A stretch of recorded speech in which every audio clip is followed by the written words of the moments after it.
장점이 있으면 단점이 있게 마련인데, 그렇다면 이 제도라는 것이 그때 그 시절 그 상황에 적절해야 한다는 게 가장 중요합니다. 예를 들어서 통합도 또는 분리도, 큰 것도 작은 것도 제도는 항상 이제 말씀드린 것처럼 동전의 양면이 있어서 순기능적인 면이 있는가 하면 또는 역기능적인 면을 동시에 포함하고 있다는 걸 먼저 제가 말씀을 드리고 제 이야기를 시작하도록 하겠습니다.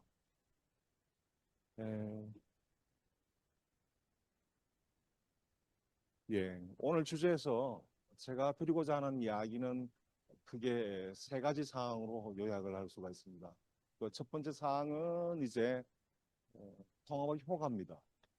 통합의 효과가 어떠한가에 관한 말씀을 드리고 싶고, 두 번째에 가서는 그간에 우리 지방행정체제가 개혁이 어떻게 이루어져 왔으며, 그리고 지금 어떠한 방향으로 또는 어떠한 가닥을 잡고서 이 행정체제 개편을 가고 있는가. 이게 주로 행정체제 개편이라고 그러면서 사실은 구역과 관련되어 있는 사항들이 주된 논의이고, 사실 안에 들어가 있는 내용 부분들은 사실은 좀 이야기들이 잘 이루어지고 있지는 않습니다. 그래서 개혁이 어떻게 이루어져 왔고, 그 다음에 내용은 빼놓은 상태에서 그냥 자칫 구역만 크게 하느냐 작게 하느냐는 이야기를 하고 있어서 구역의 규모에 관한 그 의미가 어떠한 의미를 갖고 있는지를 이제 말씀을 드립니다. 그리고 마지막에 가서는 이게 마찬가지 통합 부분이어서 이 창원 특례시가 앞으로 어떠한 방향으로 가면 좋을지에 관한 말씀을 드리고자 합니다. 우선은 이제 통합 효과입니다. 사실은 이제 이 아주 여러 가지 이제 요인이나 관점에서 이 통합의 효과를 갖다 분석을 해볼 수 있겠지만 저는 크게 두 맥락입니다. 하나는 뭐 사람들 매일 하는 이야기가 규모의 효과 이야기를 하길래 그래서 규모의 경제와 그 다음에 이제 자치 역량 이 맥락과 또 다른 하나의 맥락은 이제 자치 행정 시스템이 주게 되는 영향, 사회 경제적인 여건 이 두 가지 맥락인데 자치 역량은 자치 재정의 자율성과 그 다음에 통합 자치 역량 이 두 가지로 나누어서 말씀드리고 싶고 그 다음에 사회 경제적인 여건은 뭐 무지기수로 많습니다만 저는 여기에서 크게 인구와 그 다음에 지역 내 총생산 그리고 고용 그리고 사회 지역 사회에 대한 우리 주민들의 인식 이렇게 해서 한 세네 가지로 나누어서 이제 말씀을 드릴까 합니다. 결론부터 먼저 말씀을 드리면 이와 같은 한 6, 7가지의 관점과 맥락에서 볼 때에 규모의 경제 효과는 통합 이루어지고 나서 얼마가는 사실은 이제 투입 차원입니다.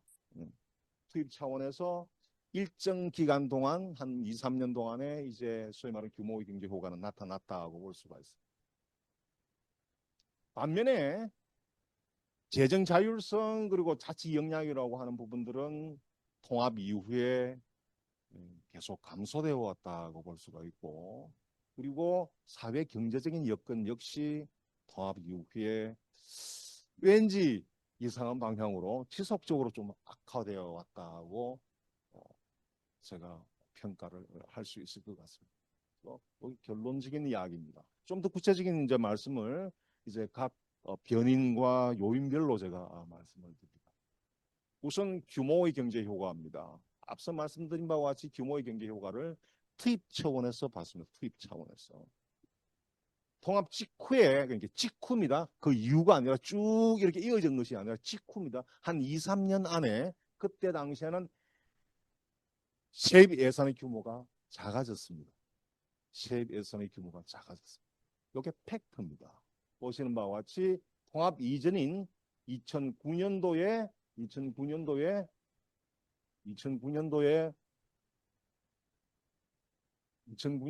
이제 여기 이제 1조 약 한 2조 원 됐죠. 1조 9,900억 정도 되다가 1조 9,900억 정도 되다가 이제 통합되고 나서 이제 보시면 1조 9천억 원 유지하고 있는데 419억 9억 원으로 이렇게 전체 예산이 줍니다.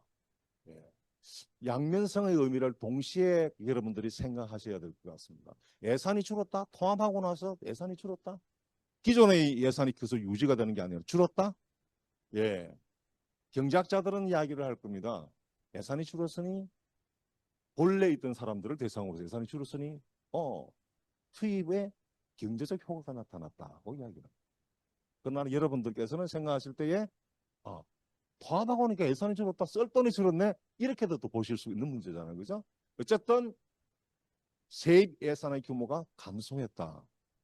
그 다음에 또 규모의 경제 효과 투입 두 번째입니다. 통합 직후입니다. 역시 통합 직후에 아까 말씀드린 것 돈도 줄었고 사람도 줄었다는 겁니다. 사람도 줄었습니다. 통합되기 이전에 2009년도에 4,900명 정도의 공무원 숫자가 통합을 하면서 10년도입니다. 10년도에 통합이 되면서 3,800명으로 줄었습니다. 그러면 어떻게 됩니까?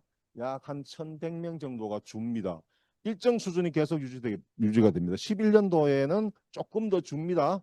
그러다가 12년도에는 10년도와 동일한 걸 유지하다가 2024년입니다. 불쭉 뛰었습니다. 24년도 오게 되면 이제 5,200명으로 이렇게 기존의 통합 이전보다는 많이 늘어났습니다. 이 수치 내에서 일정 기간 동안 어쨌든 공무원 수가 줄었다.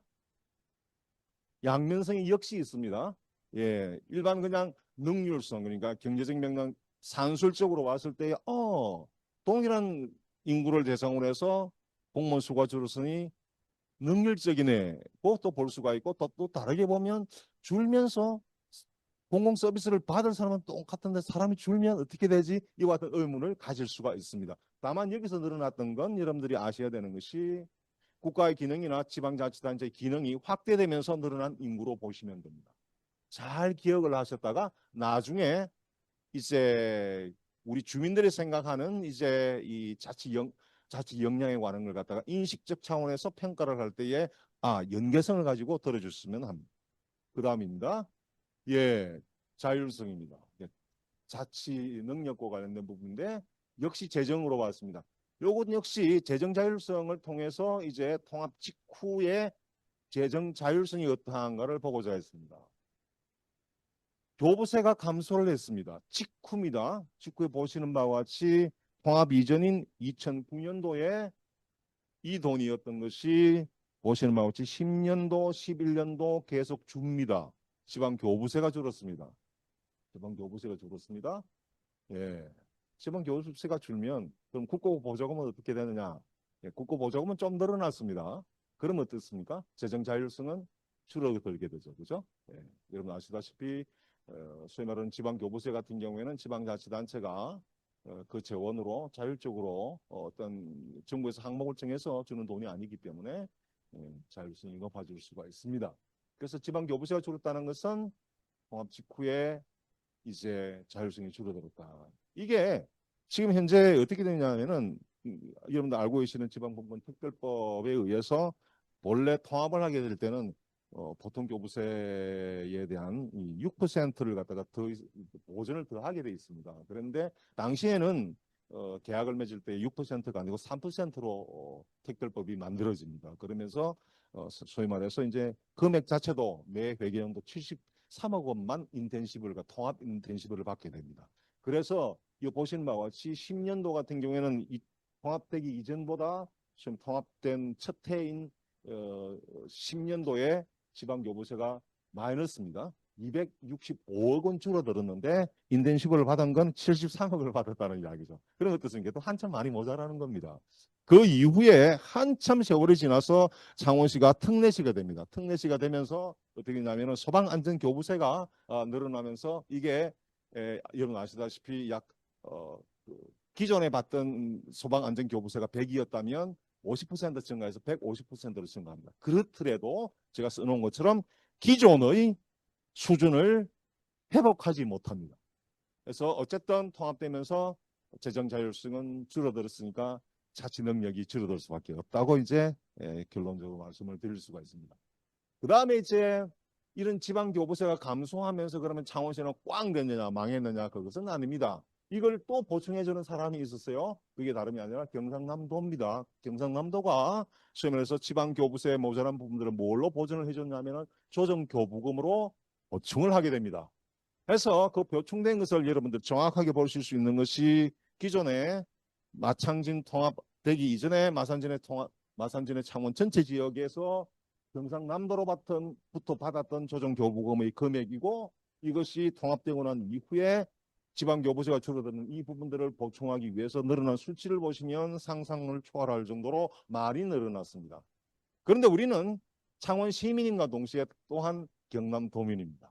경남도가 사실은 이제 그래서 이제 조정교부금이 늘어났다는 것은 제가 요 표현한 것처럼 경상남도 재정을 긴장시켰다고 볼 수 있는 것이죠. 이건 뭐냐면은 우리와 이웃하고 있는 동네뿐만 아니라 또 다른 범위 내에서 보면은 사실은 결코 건강한 지방 재정을 유지하기에는 한계가 있었다고 보는 겁니다. 그 다음에 이 재정 자율성 문제를 다시 재정 자립도로 봤습니다. 재정 자립도가 통합 이후에 여기 2020년까지 이렇게 보시면 계속 줄어듭니다. 10년간 계속 줄어듭니다. 여기 빨간 선이 이제 소위 말하는 재정 자립도의 수준인데, 이거는 퍼센테이지입니다. 재정 자립도는 퍼센테이지로 나타나는 것이죠. 통합 이후에 계속 하향세를 쫙 내리고 있습니다. 이 가장 큰 이유는 물론 지방 세입도 문제겠지만 가장 결정적으로는 이 소위 말하는 이제 지방 세입이 가장 큰 문제죠. 그래서 이제 통합 이후에 이 그래프 내에서 보실 수 있는 것은 다름이 아니라 통합 이후에 사회 경제적 여건이 좋아졌느냐, 그게 아니다는 거죠. 사회 경제적 여건이 좋으면 어떻습니까? 세입이 늘어나고 재정자립도는 높아지게끔 돼 있는데 그렇지 못했다는 것을 그대로 입증을 하고 있습니다. 그 이후에 20년도부터 24년도까지 요게 결산입니다. 결산을 기준으로 한 것인데 보시면은 오르락내리락 이렇게 해서 증감과 감소를 교차하는 모양새입니다. 중요한 것은 파란 선은 동종지방자치단체인데 동종지방자치단체보다 창원이 인구 100만의 창원이라고 매일 자랑을 하고 있는데 어쨌든 동종지방자치단체보다는 소위 말하는 재정자립도가 낮더라는 겁니다. 물론 여기에 크게 기여를 하고 있었던 것은 수도권입니다. 그래서 여러분들이 제 이야기를 들으시면서 수도권과 비수도권을 갖다가 동시에 염두에 두시면서 말씀을 드려야 합니다. 이게 경남 지역 내에서만 이야기를 하면 동종지방자치단 처음 창원시로 났습니다. 그래서 우리가 이 이야기, 그러니까 제가 드리는 말씀 내에서 여러 가지 이게 그 환경적인 여건과 요건을 생각하시면서 말씀을 드렸어야 합니다. 예, 어쨌든 전국 평균보다는 낮더라고 보시면 되는 것이죠. 그래서 지금까지 말씀드렸던 이제 재정적인 상황 내에서 보면은 통합의 효과가 과연 나타나는가? 아니더라고는 결론에 도달을 할 수 있는 것이죠. 다만 여기서 드릴 수 있는 말씀은 그러면 통합의 역기능인가 이 재정 효과가, 그거는 또한 아닙니다. 역기능이었냐 아니냐의 요소를 찾아내기란 사실은 학자로서는 굉장히 힘들다. 왜? 작용하고 있는 요인이 굉장히 많습니다. 그래서 통합이 정확히 말씀드릴 수 있는 것은 역기능이었느냐에 대한 입증을 하기는 어렵지만 통합단 이후에 그러면 원래 정부에서 이야기했던 것처럼 통합을 하면 엄청 좋아진다고 그랬는데 좋아졌느냐? 아니더라 하는 것은 분명한 거죠. 그 다음 이야기입니다.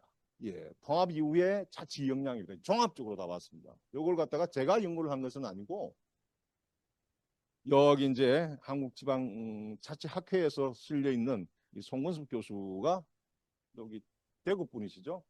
어떤 이야기를 제가 퍼가지고 왔습니다. 그래서 좀 데이터가 좀 낡으면 좀 죄송하다는 말씀을 드립니다. 이게 제가 직접 이걸 연구를 하지 않았고 할 수는 있는데 이거 하려면 시간이 꽤 많이 걸립니다. 그래서 제가 시간적 여유를 가지지 못해서 죄송하다는 말씀을 드립니다.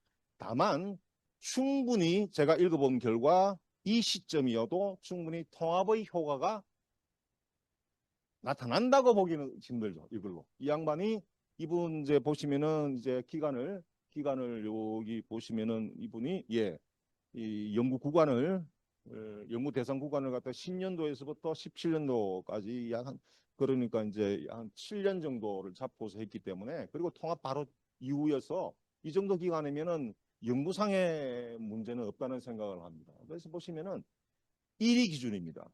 1이 본래 통합되기 이전의 역량을 1로 봤을 때에 통합되고 난 이후에 1보다 감소하게 되면 자치 역량 전체가 떨어진다고요. 근데 뭐 전체적으로 다 보면 이렇게 이제 1보다 더 1에 못 미치고 있고 기존에 못 미치고 있고 요걸 지역별로 보면은 전부 다 이제 이런데 이제 성산이 가장 큰 문제로 나타났고 의창, 해원, 하포, 진해가 그런 대로 여기 이제 좀 나은 편이지만 뭐 그나라 도토리 키재기입니다. 어쨌든 뭐 이 양반이 이제 그 학자다 보니까 세밀한 수치상의 분석일 뿐 여러분들 기억을 하실 때에 통합 이후입니다. 직후라기보다는 요런 시간적 범위 내에서 종합자치 역량은 오히려 낮아진 것으로 평가를 하고 있습니다. 예, 그럼 이제 지금까지 말씀드린 것이 이제 규모의 경제 부분과 그 다음에 이제 그 자치 역량과 관련된 부분들이었는데, 그리고 또 이제 자율성과 관련된 부분들이었고, 지금 이제 두 번째 맥락이면 사회 경제적 맥락에서 보면은 지역 내 총생산입니다. 요거는 또 다른 분들이 대한지리학회 이쪽에서 이제 보고서입니다.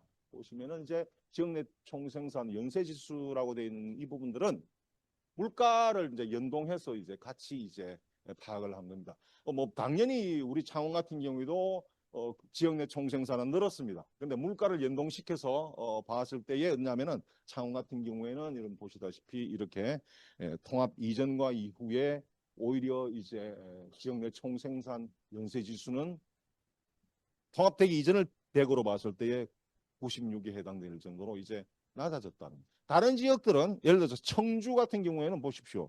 올랐습니다. 예. 물가 연동하더라도 천안 역시 이렇게 전주, 전라북도 전주 역시 이렇게 연쇄지수가 높아진 반면에 포항이 이렇게 조금 이게 제조업하고 많이 관계가 있습니다. 우리 산업 구조하고 관계가 있습니다. 산업 구조와 관계 있는 부분들이어서 이 포항하고 창원 뭐 이런 뭐 기계 뭐 이런 쪽이다 보니 이게 옛날 산업들이죠. 김해 보시면은 예 스마트합니다. 그래서 이제 이런 부분들에서 이제 우리가 통합의 효과에 관한 부분들을 갖다가 다시 사회 경제적 맥락 내에서 생각을 해볼 수 있는 고용입니다. 고용 같은 경우에는 우리 창원 지역 고용은 늘었습니다. 늘었는데 전국 평균에 못 미친다는 것이죠. 여기 전국 평균입니다. 전국 평균이 여기 이제 10년입니다. 2010년을 기준으로 해서 2018년도를 비교를 해보면은 전국은 26% 증가할 때에 우리 창원 같은 경우에는 반올림하면 13%니까 딱 절반 정도의 고용 효과를 이제 본 것입니다. 뭐 구체적으로 수치가 있어서 제가 저걸 다시 이렇게 풀어서 이제 해설을 해놓은 겁니다. 여러분들이 그냥 참고하시기. 그 다음에 이제 인구입니다. 인구는 여러분들 우리가 매일 인구를 이야기를 하는데 여러분들께서 왜 자꾸 인구 이야기만 하지? 사람들 왜 인구 이야기를 할까? 인구는 다름이 아니라 인구수의 지표는 삶의 여건은 총체적 종합지수라는 거죠.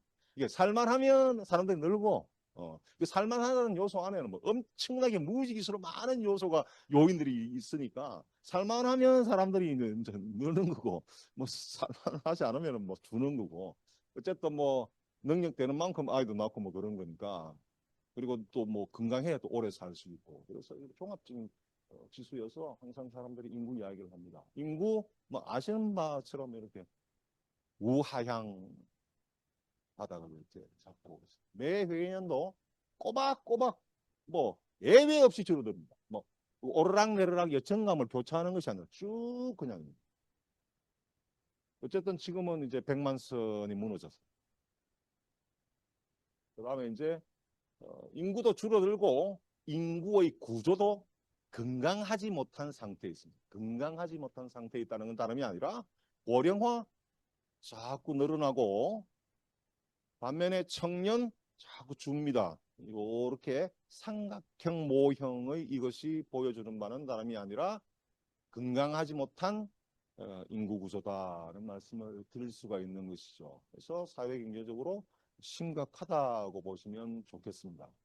그다음에 이제 이 사회 경제적 맥락 내에서 우리 주민분들이 이 창원 통합 창원시에 대해서 인식하고 있는 바입니다. 인식하고 있는 바가 이제 긍정적 인식입니다. 아, 나 창원 좋은데 난 창원 사는 거 좋아라고 하는 긍정적 인식이 어떠냐면은 타 지역에 비해서 이상하게도 낮습니다.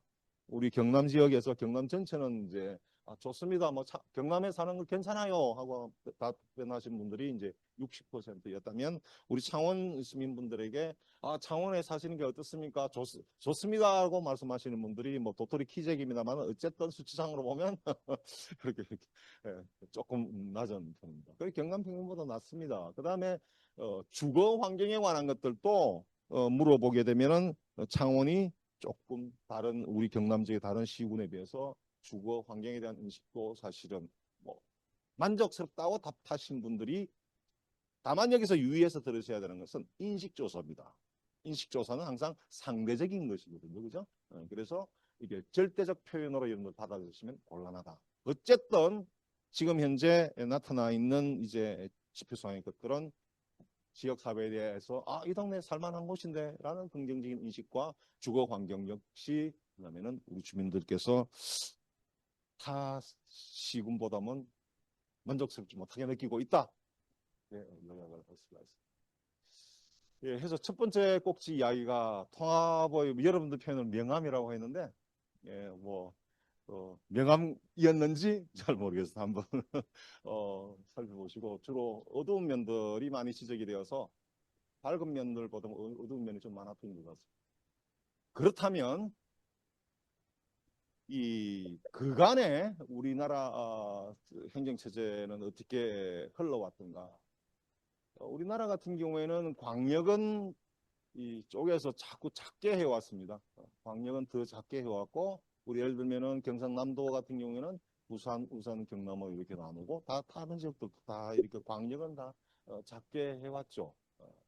대신에 기초는 보면 사천시처럼 삼천포, 사천군 합치고 제가 고향인 이제 김해시하고 김해군 합치고 그래서 당시에 뭐 여기에 30몇 개가 합쳐졌는데 이게 도농 통합이 해서 이렇게 기초는 더 크게 광역은 작게 그렇게 해왔습니다. 그러다가 기초를 크게 한 것 중에 하나가 과거에는 도농 통합이라는 의미로 이렇게 썼다가 여기 와서는 소위 말하는 통합의 이제 논거 자체가 이제 요즘 이야기입니다. 요즘 소위 말해서 뭐 국제 경쟁력 쌓고 뭐 대외 경쟁력 쌓고 뭐 균형 발전 쌓는 그런 맥락 나에서 이제 요게 통합이 됐습니다. 물론 뭐 큰 것 중에 하나가 또한 이제 뭐 그 우리 뭐 연담하고 있다 하는 것도 뭐 물론 있었죠. 그러나 당시에 통합의 이제 논거 자체를 찾을 때에 도시 경쟁력, 국가 균형 발전 이런 이야기가 있습니다. 그런데 여러분 보신 바와 같이 이제 얼마만큼 균형적인 또는 대외 경쟁력을 강화할 수 있는 그런 요소를 여러분들 지표에서 구경을 하시는지는 모르겠습니다. 여기서 꼭 아셔야 되는 부분들 중에 하나가 이제 제가 또 반복해서 말씀드립니다만은 수도권, 비수도권도 여러분 염두에 두시고서 말씀을 드려주시면 합니다. 그 다음에 이제 지금 현 정부이고 현 정부에서 계속 이제 나가는 이야기는 기초 이야기는 없고 광역 이야기는 계속 있습니다. 물론 뭐 기초 이야기는 그 지방분권 특별법 내에 뭐 여전히 남아 있습니다. 남아 있고 광역을 더 크게 하겠다는 게 이제 현 정부의 가장 대표적인 이제 그 지방행정체제 개편의 기조죠. 기조로 보는데 그걸 우리는 5국 3특이라고 그럽니다. 그래서 이제 이 5국 3특 내에서 우리 동남권 같은 경우에도 뭐 기존에 이제 부산, 울산, 경남을 한번 이렇게 합치자는 거. 대구, 경북도 뭐 이렇게 광주, 전남도 뭐 충청, 광양, 여러 같은 경우에는 아시다시피 이미 현존하는 유일한 특별지방자치단체죠. 예. 수도권도 이렇게 해서 기존의 뭐 수도권은 아닙니다만 나머지들은 이제 기존의 이제 광역지방자치단체를 다시 회복하는 그와 같은 방향으로 크게 가자는 게 이제 이 정부의 기본 구조입니다. 예, 잘 될지는 저는 모르겠습니다. 제가 얼마간 지방시대위원회와 소통을 해보면서는 제가 보는 눈에서는 어떠냐면은 그냥 국고보조 사업을 이 권역별로 한번 해보겠다는 의미지 지역이 주도하고 이런 것들은 보이질 않아요. 왜냐하면 제가 얼마 전에 국회에서 민주당 국회의원들만 계신 자리였지만 이 추진체계는 특별지방자치단체의 한계에 이 점을 갖다 지적을 하면서 이거 바꾸어져야 그러면 진짜 균형 발전된다고 말씀을 드렸는데 국회의원님들 다 공감하셨는데 정책 부서와 그다음에 지방시대위원회 쪽에서는 자료만 달라고 하고 그다음부터 그게 벌써 이야기한 지 한 달이 지났는데 지금 그 위원들도 다 구성이 됐거든요. 근데 전혀 이야기가 없다. 그죠? 그래서 좀 안타깝다. 어쨌든 요런 공간적으로 근데 예전에도 여러분 아시다시피 국토공간계획이라는 게 우리 교수님 계시지만 이게 뭐 초광역 있고 또 광역 있고 또 기초 있고 뭐 다 이렇게 나눠서 했는데 그거랑 무슨 차이가 있는지는 잘 모르겠어요. 균형 발전에 대한 예정은 깊다고 보실 수가 있어요. 지방선거가 있으니까. 그죠? 네, 다음에 지방선거 끝나고 나면 또 어떨지 모르죠. 어쨌든 제가 보는 눈에는 현 정부에서 지금 이야기를 하고 있는 요런 광역을 더 크게 하겠다는 이 방향성에 대해서 저는 공감합니다. 왜 그러냐면은 자체 선진국인 독일 사례를 보게 되면 광역은 우리 보고 한참 커져야 됩니다. 왜 그러냐면은 수치에서 보시다시피 제일 아래에 있는 여기가 이제 바덴비어텐베르크인데 제가 이제 엄청 오랜 동안 이제 근 10년 가량을 이제 지내다가 온 동네인데 바덴비어텐베르크가 인구수가 약 한 10, 그러니까 1,100만이 넘습니다. 1,100만이 넘고 그 다음에 이제 바이어 같은 경우에 1,300만이 넘습니다. 그 다음에 노르트라인 베스팔렌 같은 경우에는 여기에 있는데 노르트라인 베스팔렌 같은 경우에는 1,800만을 넘습니다. 우리로 보면은 뭐 주를 광역에 비교해서는 안 되지만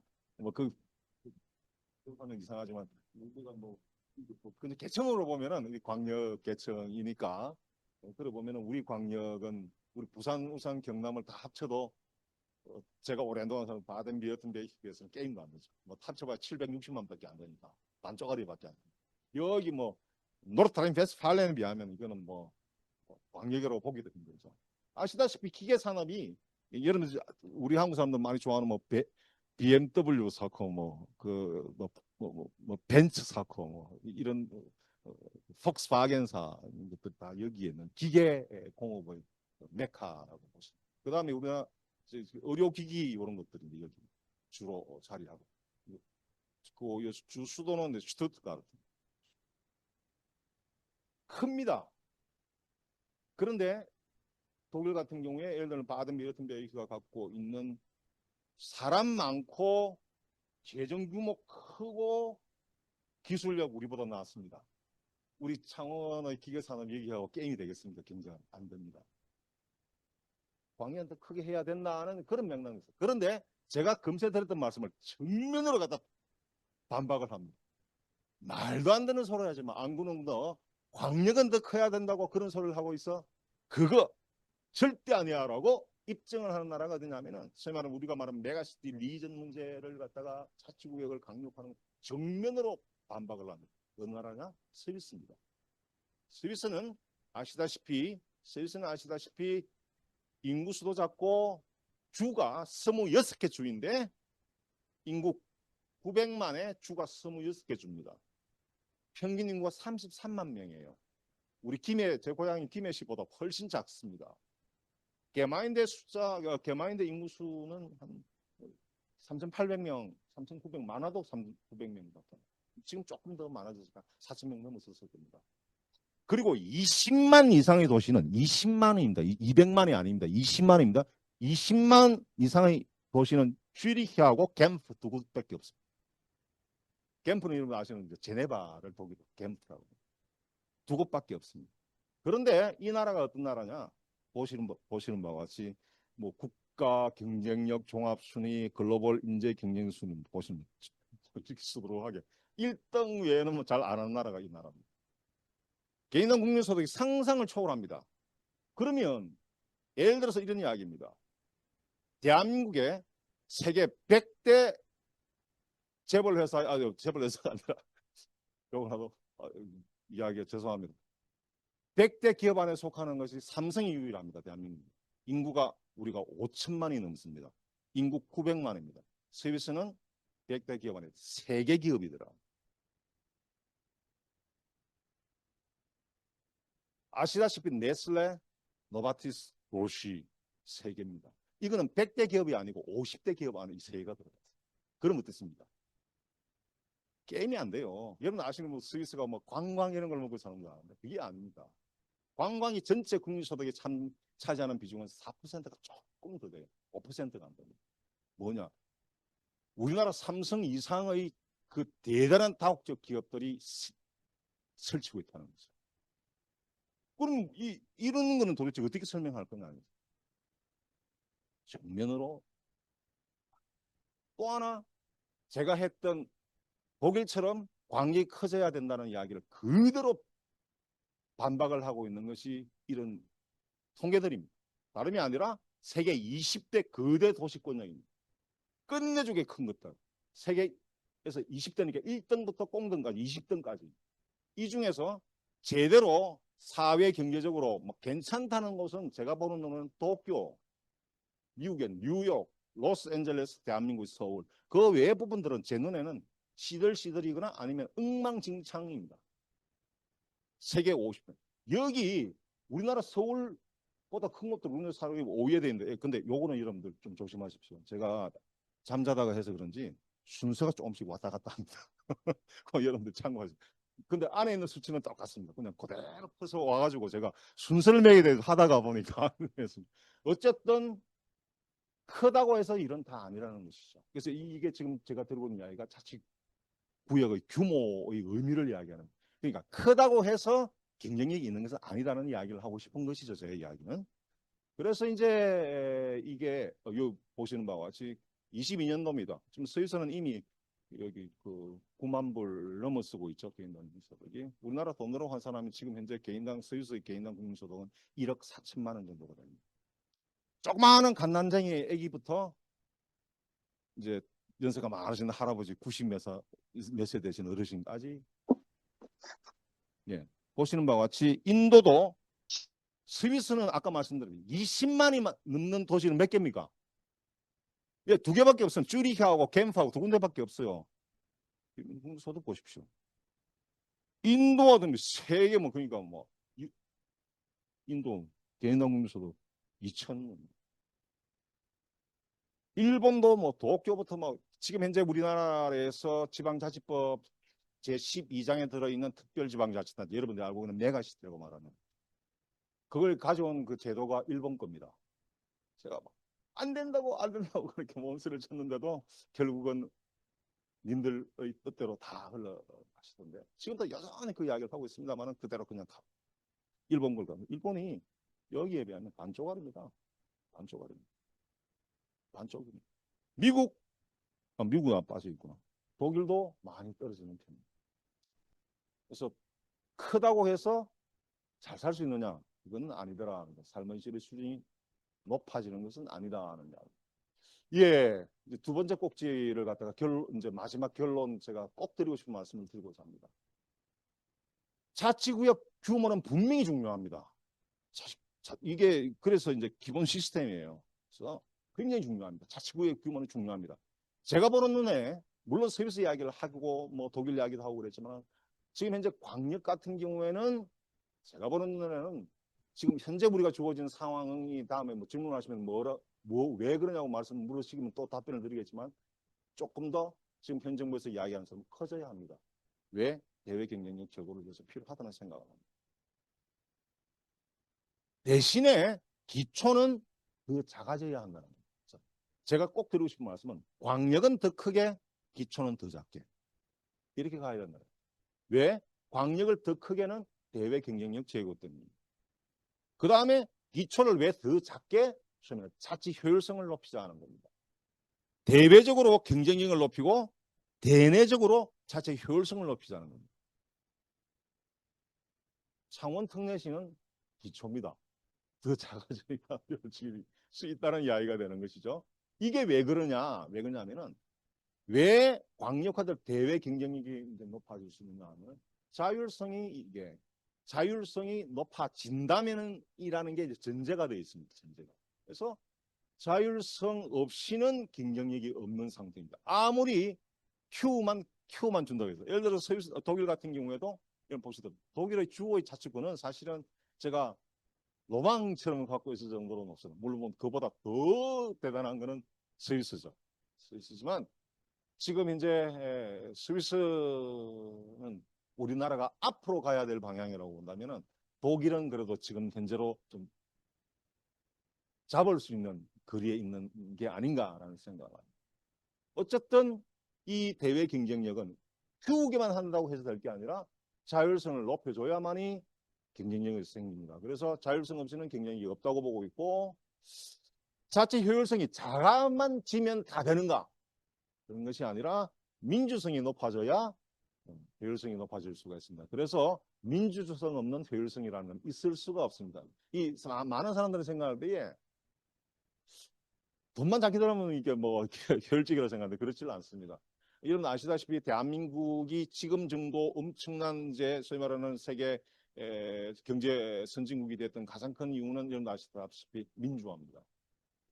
민주화되지 않은 상태에서는 사람들에게 사람들 민주화되지 않은 예를 들어 북한 같은 경우는 어떻습니까? 제가 조금 거친 말을 아시면 쓰겠습니다만은 모든 국민들에게 이렇게 어느 그 특정 세력들이 빨대를 딱 꼽아놓고 쪽쪽 다 빨아먹습니다. 그러면 사람들이 일을 하고 싶겠습니까? 안 하고 싶겠습니까? 독재 체제 내에서는 절대 이게 이 발전이 있을 수가 없습니다. 반면에 우리 같은 경우에는 우리나라 국민들이 아주 대단한 국민들이에요. 세계에서 아마 가장 대단한 국민일 겁니다. 다만 우리나라의 제도는 세계에서 상당히 낮은 수준으로 볼 수 있습니다. 있기는 다 있는데 다 이상하게 2% 3% 부족해가지고 본래 제도의 취지를 못 살리는 거죠.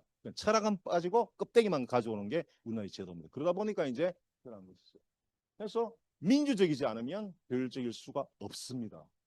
그래서 제가 이제 요 말씀드리면 이제 쭉 이어서 3절의 세 번째 꼭지에 들어오고 싶은 마음, 앞으로 방향이 자율성을 제고해야만이 그러니까 자율성이 있어야만이 대외 경쟁이 제고된다면 자율성은 어떻게 확보할 것인가?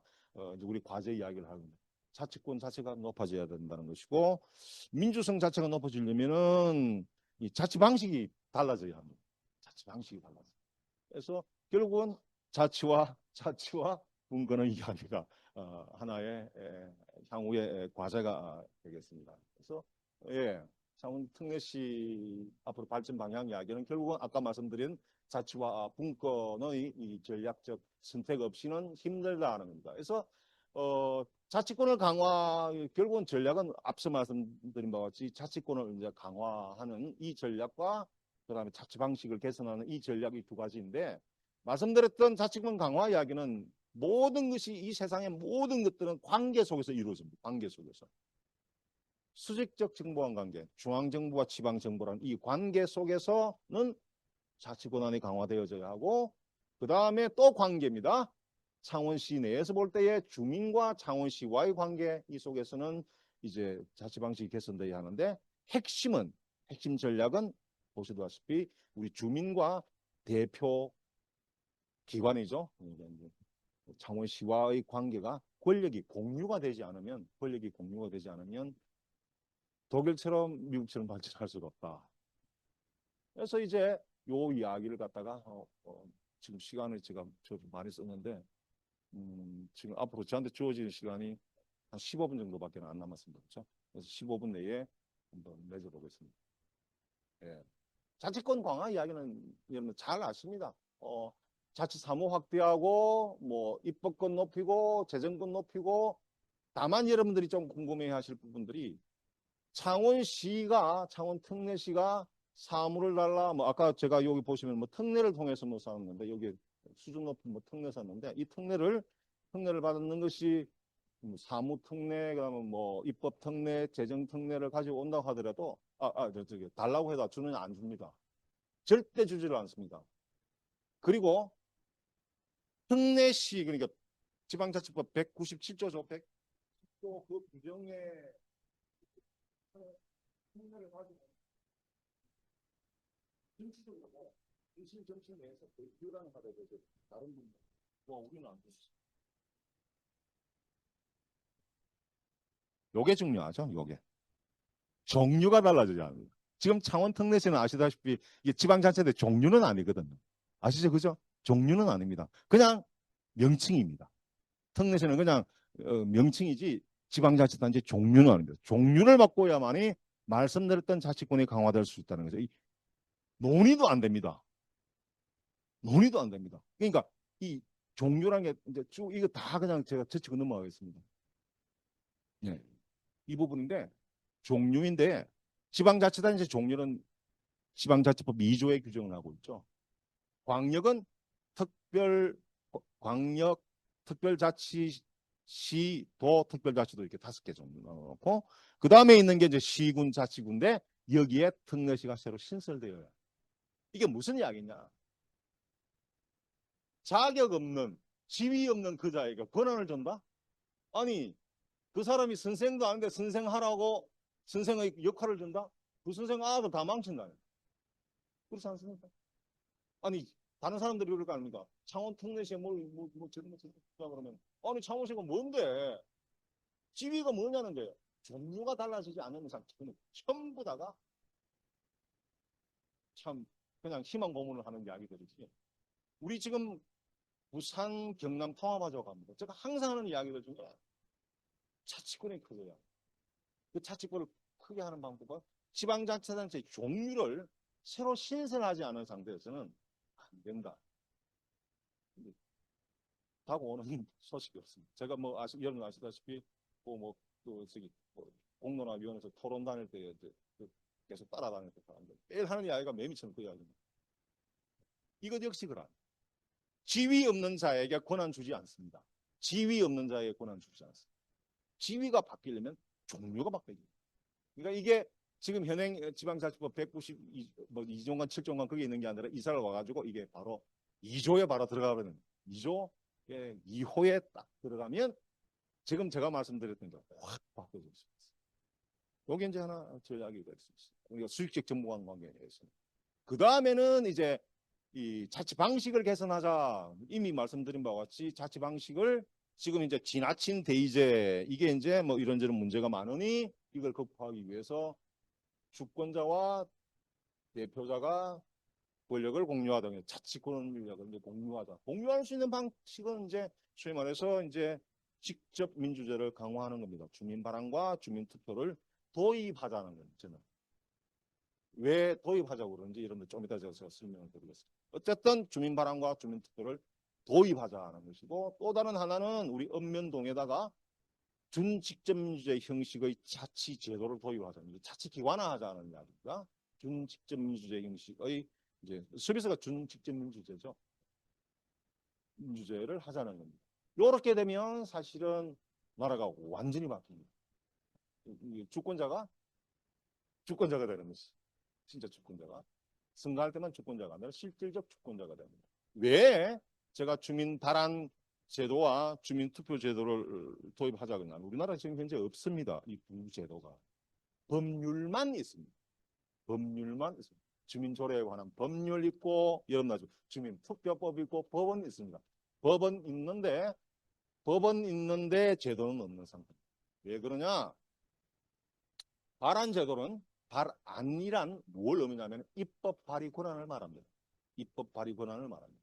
그런데 우리나라는 지방자치법 제10 구조에서 이제 청구를 할 수 있게 돼 있죠. 주민들은 조례의 제정, 개정, 폐지를 청구할 수 있다. 누구에게? 지방의회에게, 의장입니다. 그러면 의장님이 들어보시고 아니다 싶으면 청구니까. 제가 우리 집 사람한테 오늘 아침에는 된장찌개 먹읍시다 하면 미쳤나 어제 저녁에는 김치찌개 먹어. 청구는 네 맘대로 씹으리라. 받는 거는 내가 알아서 한다. 겁니다. 네, 청구는 그런 겁니다. 그런데 입법 발의권은 다릅니다. 김치찌개를 내가 먹고 싶으면 내가 바로 김치찌개를 끓일 수 있는 권한입니다. 우리 마누라 지금은 끓여 먹으려면 주방은 내 거. 이래 되는 거죠. 그래서 입법 발의 권한이 없습니다. 그래서 이거는 정확하게는 청구 제도이지 발안 제도가 아닙니다. 그래서 없다. 그 다음에 주민투표 제도는 사실은 설문조사와 다르지 않습니다. 본래 주민투표는 거부권입니다. 님께서 대통령님께서 거부권을 가지는 것이 아니라 저거는 대의기관에서 국회에서 지방의회에서 결정된 상황 NO 할 수 있는 거부권입니다. 본래 발언과 투표의 가장 큰 차이는 거부권과 입법 발의 권한이거든요. 근데 우리나라에는 그런 철학과 취지에서 도입된 주민투표는 없습니다. 그렇지만 이런 말을 하면은 사람들이 저보고 뭐 서양이 아니야 뭐 이렇게 말을 하니까 제가 조금 여러분들한테 우회를 했었다면은 투표의 대상 내에 재정과 조직과 관련된 사항을 갖다가 예상으로 하지 않고 있습니다. 여러분, 재정은 그리고 조직은 사람. 돈하고 사람보다 더 중요한 게 이 세상에 있는지만 한번 여러분께 반문하고 있습니다. 자치작용이 일어날 때에 돈과 사람에 의해서 자치작용이 이루어집니다. 법에 따라서. 예. 가장 핵심이 이것인데 요걸 하지 말라고 하면 그러나 여러분 아시다시피 주민투표법에 뭐라고 쓴 줄 아십니까? 지방자치의 주요한 사안을 주민들이 이제 투표로 결정할 수 있게. 중요한 게 난 뭔지 모르겠어요. 그 양반들한테는 중요한 것이 무엇인지를 묻고 싶다는 거죠. 없습니다. 이 법은 지금 저도 없어요. 예. 그래서 뭐 어떻게 하자는 거 뭐 이렇게 제가 이렇게 해놔서 한번 읽어보시기 바랍니다. 시간이 지금 10분밖에 안 남았어요. 우리 여기 계시는 선생님들께서도 여기에 관한 관심이 굉장히 많습니다. 이게 제가 주민자치회에 관한 이야기를 이제 드리고자 하는데 이 지구촌에서 주민자치라는 용어를 쓰고 있는 나라는 유감스럽게도 대한민국과 일본 두 나라밖에 없어요. 일본이 주민자치가 대단한 나라다. 일본은 아시다시피 대의제 하에서 여러분 아시다시피 뭐 중앙정치권 우리처럼 엄청난 걸 발휘했습니다. 그 양반들 한번 흔들어보면 일본 전체 흔들립니다. 그러니까 일본이 조금만 됐으면 일본은 사실은 상태가 사회적인 상태나 정치적인 상태가 우리보다는 조금 떨어져요.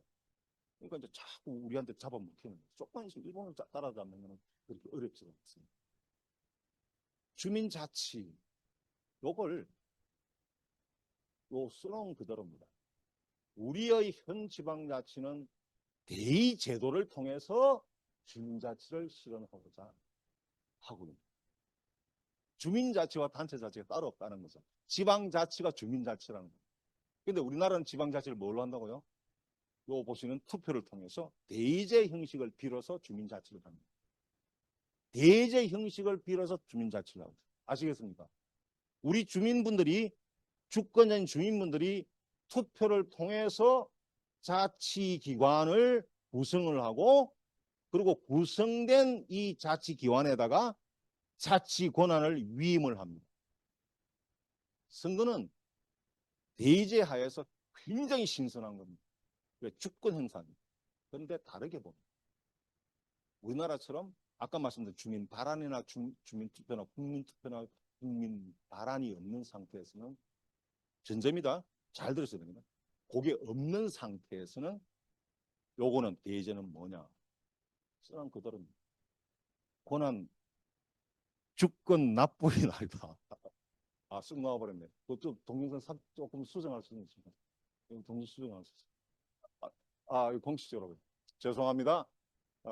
사실은 주권을 이제 위임하는 날입니다. 예. 그래서 결국은 자치기관인 의결기관과 집행기관에 이제 사실은 위임하는 날이죠. 그래서 이게 이제 문제라는 거죠. 지나친 대의제가 문제라는 겁니다. 문제인데 요걸 이제 사람들은 이제 저도 이 주민자치 강의 가는 우리 조정민 선생님도 열심히 가는 거예요. 요게 표현이 아니라 이 제도의 명칭 자체가 굉장히 과다합니다. 그러니까 창원시에서 주민자치를 하는 사람은 누구냐 하면은 창원시장과 창원시의회라는 것이죠. 제가 말씀드렸잖아요. 대의제를 통해서 주민자치를 하는 겁니다. 읍면동은 선생님 아시다시피 하급 행정기구입니다. 아니 자치기구가 아닌 곳에 자치를 하는 회를 만들어놨어요. 어떻게 생각하세요? 네, 여기 지금 읍면동은 분명히 행정계층이에요. 완전한 행정계층도 아닙니다. 그렇죠? 행정작용이 그러니까 하급 행정기구지 작용이 하는 곳이 아닙니까? 이거 뭐 다 없습니다. 사무도 없고 입법권한다고 치는 거 아무것도 없습니다. 그러니까 이제 이게 이제 뭐냐면은 알고 보면은 참여기구도 제대로 역할을 못합니다. 자조기구, 자조는 이런 겁니다. 자조는 스스로 그러니까 우리 마누라하고 내하고 하다 막 요새 막 어려워 못 살겠네 막 우리 같이 막 노력해서 막 앞으로 잘 살아보자. 알겠나 마누라야. 이게 자조입니다. 김태석 기자하고 나하고 막 bunker운동 열심히 해서 우리가 막 일을 하면 안 해볼래? 어머 같이 합시다. 이러면 이게 뭐 이게 자치입니까? 참여라고 말하기도 힘든 부분들이 있는 게 참여의 공간 너무 좁았어. 주민들이 할 수 있는 참여할 수 있는 공간 자체가 없어요. 그래서 이제 이걸 이 정부에서 이런 좀 해보겠다고 합니다. 사실은 이제 국정과제 이야기를 여기 쭉 포함해서 하면서. 왜냐하면은 옛날에 이제 주민 추천 읍면 동장제를 주민 추천이 아니고 또 까먹 추천 말고 뭐라는 뭐 표대 비슷한 게 있습니다. 심해다. 오늘 오후에 그 가서 발표해야 돼요. 보면 있으니까. 어쨌든 읍면동장 근데 표현은 다릅니다. 딱 두 자예요. 그것도 제한 맞아 제한 주민 제한을 해서 예전에 이제 문재인 정부 때 추천해서 이제 요거는 좀 바꿔하고 제한을 했어요. 제한 제도와 그 다음에 이제 주민자치회의 본격 실시 그렇게 되어 있습니다. 이제 거기에 들어있는 부분이 뭐냐면 두 가지를 결합하고 있어요. 하나는 읍면동의 기능을 이제 중자치 개정까지는 아니어도 어쨌든 이제 그 아시다시피 이제 직위 개방형 공모제 정도가 되면 일정 임기를 보장을 하고 그 사람에게 단체장이 갖고 있는 권한 위임 정결 권한을 갖다가 이 부분 이양을 해서 이제 어느 정도는 스스로 의사결정을 할 수 있는 부분을 주고 그 사람을 이제 그 민자치회에서 뽑는다. 그러면 주민들이 이제 그 제안을 하면 단체장한테 그냥 뭐 이런 말 저런 말 없이 그냥 바로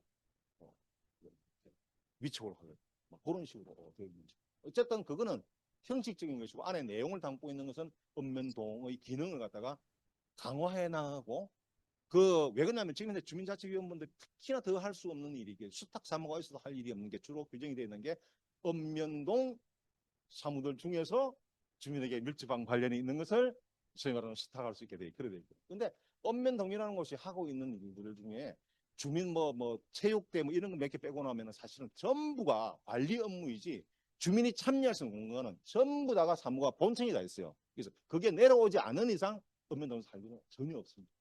그래서 그걸 이제 조정하겠다는 게 사실은 이 정부의 이제 의미죠. 그래서 앞으로는 이제 그 주민자치회 강령 가면은 이제 우리가 새로 조선 선생도 그렇고 나도 그렇고 많이 바꿔야 되는 게 거의 전면 바꿔야 될 그런 생각이 듭니다. 어쨌든 이게 어떻게 됐냐면은 앞으로 발전이 읍면동은 이제 자치기관, 의결기관과 집행기관을 두고 의결기관은 주민총회가 되어져 있고 이게 의결기관은 그러니까 이게 자치권이 어느 정도 있으면 이게 이제 의회를 대신하는 기능을 했어요. 조례도 만들고 뭐도 만들고 이렇게 그래 되어져야 되는 거죠. 그 다음에 이제 집행기관을 명예직으로 해서 이제 활동면은 안 줘요. 임금을 주는 거는 그거 하나 봐요. 그 다음에 이제 여기 이제 사무도 이런 식으로 발전을 해서 어쨌든 나름의 그래도 이제 자치기구로서의 기본적인 모습을 갖추어야만이 되지 않을까. 그 다음에 이제 해야 될 일들은 보시면은 일이 있어야 자칫 뭘 하고 어쨌든 여기 빨간 선 안에 들어있는 복지라고 적는 현금급여 이런 건 빼고 복지 서비스입니다. 서비스 돌봄, 사회적 경제, 문화, 여가, 안전, 위생 이런 것들은 이제 주민자치회의 연계법인인 마을기업, 협동조합, 사회적 기업 이런 것들을 통해서 해도 충분히 할 수 있을 것 같고 보건위생과 관련된 부분 쪽들은 보건소가 이미 있으니까 이거와 이제 소위 말해서 서로 협업을 해나가는 방식으로 해나가면 좋을 것 같고 요거는 그야말로 기존에 있던 지금 현재도 있는 것들이니까 요거는 그냥 그대로 지금 현재 읍면동의 이제 보유 기능으로 보고 있는 관리 기능들은 그냥 연기하면 좋지 않을까 그런 생각하고 있습니다. 이런 식으로 창원특례시의 자체적인 시스템이 다 이루어져야 될 것 같고, 그 외 나머지 부분들은 혹시라도 시간이 있으면 토론해서 재미없는 이야기 들으시는 너무 수고 많으셨고